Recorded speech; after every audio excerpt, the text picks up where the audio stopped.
फिलिस्तीन कहाँ से आतंकी हुआ? जिनके छोटे छोटे बच्चों को उड़ा दिया गया, नहीं, जिसको छोटे छोटे बच्चों को जिनके उड़ा दिया गया वो आतंकी हो सकता है? जिसने, मैं फिलिस्तीन के समर्थन में, वो इसलिए क्योंकि वो फिलिस्तीन जिसने इजराइल को शरण देने का काम किया, यहूदियों को शरण देने का काम किया, उनको शरणार्थी के तौर पर रखा, रिफ्यूजीज के तौर पर रखा, और आज वही लोग उनको मारने का काम कर रहे हैं। मोसाद को पता भी नहीं लग पाया कि 5000 रॉकेट्स 20 मिनट के अंदर में छोड़ दिए जाते हैं इजराइल के ऊपर। मोसाद को भी पता नहीं लग पाया। तो आप समझ सकते हैं कि आज फिलिस्तीन जो है वो अपने वजूद की लड़ाई लड़ रहा है। हमारे देश के प्रधानमंत्री नरेंद्र मोदी जी आखिर इजराइल के साथ क्यों खड़े हैं? लड़ाइयां जो हैं वो हथियारों से नहीं, हौसलों से लड़ी जाती हैं, और हौसले जो हैं वो फिलिस्तीन के बुलंद हैं। और याद रखिएगा कि जब दवा काम नहीं करती तब दुआ काम कर जाती है, और आज हर देश से दुआ करी जा रही है फिलिस्तीन की जीत के लिए, और उन्होंने एक ही बात कही है, या तो जीत कर आएंगे या शहीद होकर आएंगे। इजराइल और फिलिस्तीन की लड़ाई को कैसे देख रहे हैं मोहित शर्मा जी? देखिए, मैं आपको एक बात बता देता हूं, एक और अपने मुल्क, अपने देश को आज़ाद और अपने देश के लोगों को आज़ादी की लड़ाई जो है एक तरीके से वो फिलिस्तीन लड़ रहा है, और दूसरी ओर उन्हीं की ज़मीन को कब्जा कर उन्हीं के लोगों को मारने का काम इजराइल कर रहा है। वो इजराइल जिसको रोमन एम्पायर ने मार के भगाया था, तो उस वक्त पे उनका साथ जो है वो अरबियों ने दिया था। वो इजराइल, जब उसको, आपको याद होगा कि जब जो एडोल्फ हिटलर है, जब उसने उनको मार के भगाया, उसके बाद में उनको शरण जो है वो फिलिस्तीन के अंदर दी गई थी। 100% फिलिस्तीन थे 1948 के समय, 1948 के समय पर, आपको याद होगा। लेकिन आज आप ये देख लीजिए, 15 से 16% मात्र फिलिस्तीन बचे हैं। जो फिलिस्तीन 100% हुआ करता था, आज वो 15 से 16% बचा है। दूसरी बात ये कि इस देश में अब दो तरीके के लोग हो गए हैं। सबसे पहली बात, मैं भारत देश का नागरिक हूं, मैं प्रधानमंत्री जी को बताना चाहता हूं, समझाना चाहता हूं कि पूरे देश ने, अब तक हमारे देश में जितने भी प्रधानमंत्री हुए, माननीय अटल बिहारी वाजपेयी जी से लेकर श्रीमती इंदिरा गांधी जी से लेकर डॉक्टर मनमोहन सिंह जी तक, सभी जितने भी प्रधानमंत्री हैं उन्होंने फिलिस्तीन को समर्थन दिया। और माननीय अटल बिहारी वाजपेयी जी ने तो एक स्टेटमेंट भी दिया था जो इन दिनों बहुत तेजी से वायरल हो रहा है, कि अरबियों की जिस जमीन पर इजराइल ने कब्जा कर रखा है वो उस जमीन को छोड़ दें, उस जमीन को रिहा कर दें। ये बात अटल बिहारी वाजपेयी जी ने कही थी। उसके बाद आपने देखा मनमोहन सिंह जी, उन्होंने भी फिलिस्तीन को समर्थन दिया। लेकिन आज सबसे बड़ी बात यह है कि हमारे देश के प्रधानमंत्री नरेंद्र मोदी जी आखिर इजराइल के साथ क्यों खड़े हैं, जबकि पूरा मुल्क और पूरा ये विश्व ये बात जानता है कि इजराइल ने फिलिस्तीनियों की ज़मीन पर, यानी अरबियों की ज़मीन पर कब्जा करने का काम किया, उनके बच्चों को मारने का काम किया, उनके बच्चों को तोप से उड़ा दिया, उनके परिवार के लोगों को मार दिया गया। कई आपने देखा होगा कि बच्चों की तस्वीरें जो हैं वो वायरल हो रही है, कुछ ही बच्चे उसमें दिखाई दे रहे हैं, लेकिन बहुत संख्या में इजराइल ने छोटे छोटे बच्चों को मारने का काम किया। 300 बच्चों का जो है कत्लेआम हुआ था। जी, मैं आपको वही बता रहा हूँ कि जो छोटे छोटे बच्चे हैं उनको मारा जा रहा है। तो एक बात मुझे बताइए कि एक और, तो आप कहते हैं कि जो इजराइल के जो यहूदी हैं वो कहते हैं कि मस्जिद अक्सा उनकी एक पवित्र जगह है, तो क्या उस पवित्र जगह के लिए किसी महिला का या छोटे छोटे बच्चों का खून बहाना जायज है? मुसलमान के लिए भी है और क्रिश्चियन के लिए भी, तीनों धर्म के लिए वो पवित्र जगह है। बिल्कुल, वो तीनों जगह के लिए एक पवित्र जगह है, पवित्र स्थान है। लेकिन बात सबसे बड़ी ये है कि जिस तरीके से आज जो फिलिस्तीन के जो लोग हैं वो अपने वजूद की लड़ाई लड़ रहे हैं, लेकिन लोग उनको एक गलत तरीके से एक्सपोज करने में लगे। लोग उनको कह रहे हैं कि ये लोग आतंकवादी हैं। भाई, कहाँ से आतंकवादी हैं? अगर वो लोग आतंकवादी हैं तो हमने जो अंग्रेजों को भगाया था देश से, क्या गलत भगाया था? एक तरीके से आप ये समझिए कि उनकी ज़मीनों पर अंग्रेजों ने, यानी इजराइलियों ने कब्जा कर रखा है, और वो अपनी ज़मीन को छुड़ाने के लिए लग रहे हैं। दूसरी बात, इजराइल को आप ये देखिए किस तरीके से ध्वस्त करने का काम जो है वो किया गया है। इजराइल की सबसे बड़ी, जैसे आईबी होती है ना, इंटेलिजेंस जो है वो मसूद है वहाँ का, मोसाद, माफ करिएगा जी, मोसाद जो है वो वहाँ की इंटेलिजेंस है। और मोसाद को पता भी नहीं लग पाया कि 5000 रॉकेट्स 20 मिनट के अंदर में छोड़ दिए जाते हैं इजराइल के ऊपर। मोसाद को भी पता नहीं लग पाया। तो आप समझ सकते हैं कि आज फिलिस्तीन जो है वो अपने वजूद की लड़ाई लड़ रहा है। लेकिन और जो लोग समर्थन फिलिस्तीन का कर रहे हैं उनके ऊपर FIR हो रहा है। अलीगढ़ मुस्लिम यूनिवर्सिटी के छात्रों के ऊपर हो गया, आपके ऊपर भी? देखिए सर, मैं क्या बोलता हूँ आपको, मैं तो ये कहूँगा सबसे पहले, अगर FIR होगा, FIR होना कोई बड़ी बात नहीं है। पहली बात तो ये सुन लीजिए, जो लोग इस देश में FIR से डरते हैं, FIR से डर से क्या हम सच बोलना बंद कर दें? FIR क्या हमारा मुंह बंद करेगी? क्या करेगी FIR?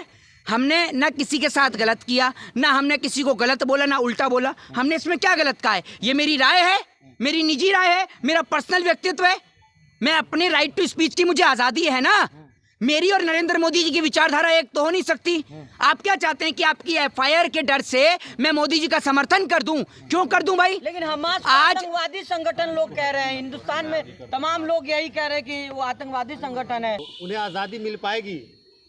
देखिए, फिलिस्तीन और जो इजराइल है, इनका विवाद एक लंबे अरसे से चलता आ रहा है और एक बहुत लंबे अरसे से चल रहा है मस्जिद अक्सा को लेकर। आप सभी लोग जानते हैं, एक फिलिस्तीन जो 1948 से पहले का फिलिस्तीन देखेंगे वो 100% फिलिस्तीन था, लेकिन आज का फिलिस्तीन जब आप देखेंगे तो 16 से 17% पे आके फिलिस्तीन बचता है। तो सबसे बड़ी बात यह है कि आज फिलिस्तीन अपने जो वजूद की लड़ाई लड़ रहा है, उस वजूद की लड़ाई में जो अच्छे और सच्चे इंसान हैं, जिन्होंने देखा है और इस देश को, फिलिस्तीन को समझा है, वो लोग आज फिलिस्तीन के साथ खड़े हैं। भारत देश के जितने भी आप पूर्व प्रधानमंत्रियों को देखेंगे, चाहे फिर वो श्रीमती इंदिरा गांधी हों, चाहे फिर वो स्वर्गीय श्री अटल बिहारी वाजपेयी जी हों, चाहे फिर वो डॉक्टर मनमोहन सिंह जी हों, जितने भी प्रधानमंत्री भारत देश के रहे हैं, उन्होंने फिलिस्तीन का साथ दिया है, समर्थन दिया है। और भारत देश के स्वर्गीय प्रधानमंत्री माननीय श्री अटल बिहारी वाजपेयी जी ने तो स्टेटमेंट भी कहा था और स्टेटमेंट दिया भी था।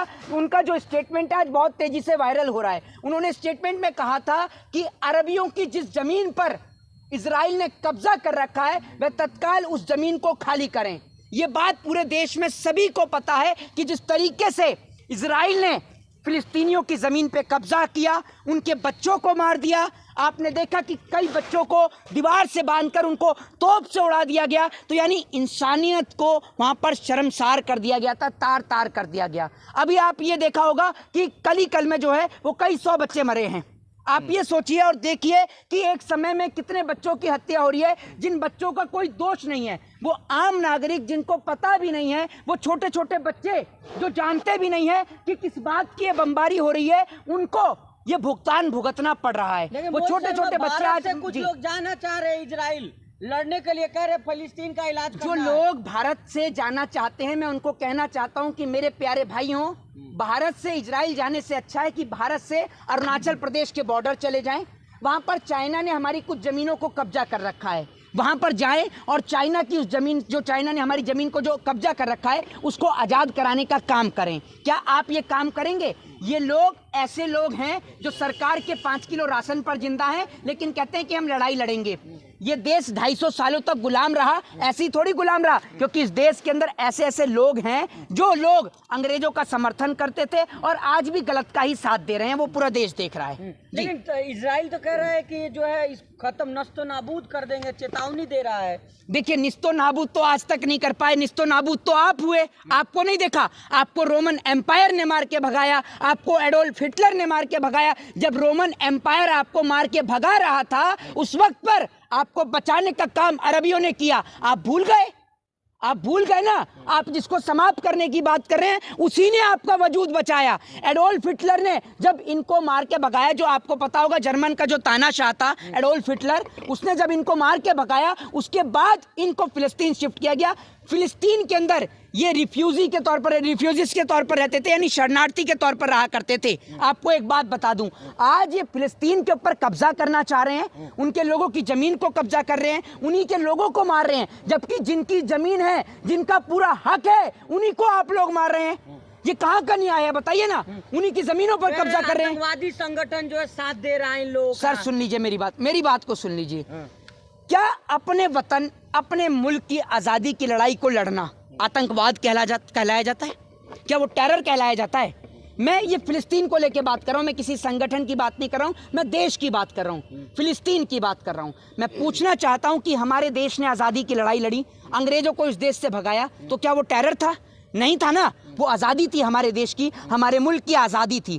तो फिलिस्तीन को आज आज़ादी चाहिए, जिनके बच्चों को मार दिया गया। दूसरी बात ये कि आज एक बात मुझे बताइए, आज देश में ना 2 तरीके के गुट पैदा हो गए हैं। एक ऐसा गुट जो फिलिस्तीन का विरोध कर रहा है और एक ऐसा गुट जो इजराइल का समर्थन कर रहा है। 2 तरीके के लोग हैं। लेकिन एक बात मैं बोलना चाहता हूँ कि जो लड़ाइयाँ जो हैं वो हथियारों से नहीं, इजराइल का एक मिनट सर, लड़ाइयाँ जो हैं वो हथियारों से नहीं, हौसलों से लड़ी जाती हैं। और हौसले जो हैं वो फिलिस्तीन के बुलंद हैं। और याद रखिएगा कि जब दवा काम नहीं करती तब दुआ काम कर जाती है। और आज हर देश से दुआ करी जा रही है फिलिस्तीन की जीत के लिए, और उन्होंने एक ही बात कही है कि या तो फकत होके आएंगे या शहादत होके आएंगे, यानी या तो जीत कर आएंगे या शहीद होकर आएंगे, एक ही बात है। नरेंद्र मोदी ने इजराइल का समर्थन किया, आप उनके साथ नहीं है? मैं नरेंद्र मोदी जी से पूछना चाहता हूं कि जिस भारत देश के इतिहास ने और भारत देश की सरजमी ने सदैव फिलिस्तीन का समर्थन किया, और ये बात देश के अंदर किसी को नहीं पता होगी, मैं आपको बताना चाहता हूं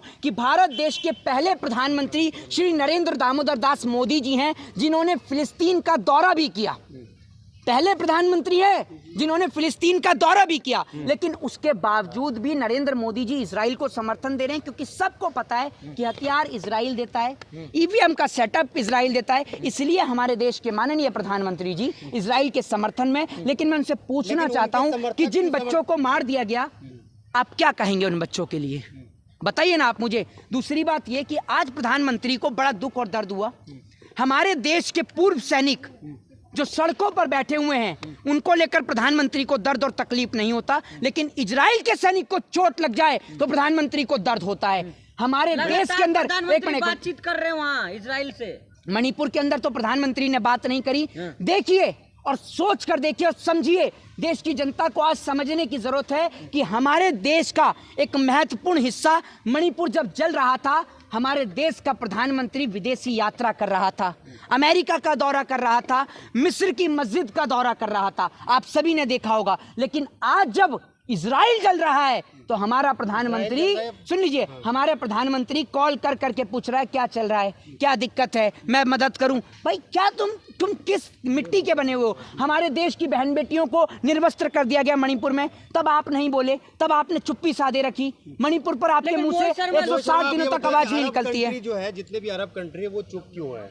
सऊदी अरब तो कुछ बयान जारी किया है, लेकिन जो ताकतवर मुल्क है मुस्लिम कंट्री में, उन्होंने अभी तक जो है किसी तरीके से कोई चुप्पी नहीं तोड़ी है। नहीं, मैं आपको एक चीज़ बता देता हूं, जैसे आपको बताता हूं कि अफगानिस्तान जो कि मुस्लिम कंट्री है, उसने भी कही है इस बात के लिए, और जॉर्डन को, और जो बीच में एक और देश पड़ता है इराक या ईरान, उससे बात भी कही है कि आप मुझे वहां पर जाने की इजाजत दीजिए। उन्होंने बात की मुझे रास्ता दीजिए। आप दूसरी बात जाना चाह रहे हैं वहाँ, 50 साल से व्यापारिक संबंध कह रहे हैं कि हम जाएंगे। हाँ, तो वो तो मैं आपको बताता रहा हूँ भाई। दूसरी बात ये है कि जो और भी तमाम जो देश हैं, इराक हो, ईरान हो, और तुर्की तो खुलकर बोलने वाला देश है, खुल के साथ देने वाला देश है। इराक तो हमेशा से साथ दे ही रहा, इराक और ईरान।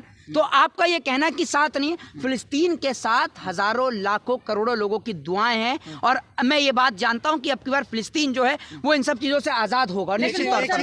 बताइए, कुछ लोग ये क्यास लगा रहे हैं कि जब तक जो है फिलिस्तीन के जमीन पे जो है इजराइल हमला कर रहा है, तब तक जो है मुसलमान कहीं ना कहीं मानवता की बात कर रहे हैं, लेकिन जिस दिन मस्जिद अक्सा को शहीद कर दिया जाएगा, उसके बाद पूरी दुनिया में इस तरीके के जंग देखा जाएगा जो आज तक नहीं देखा गया। तो उसको आप देखिए, मैं आपको एक चीज़ बताता हूं कि सबसे पहली बात तो ये कि किसी भी धर्म और किसी भी रिलीजियन के अंदर खून बहाना नहीं लिखा है।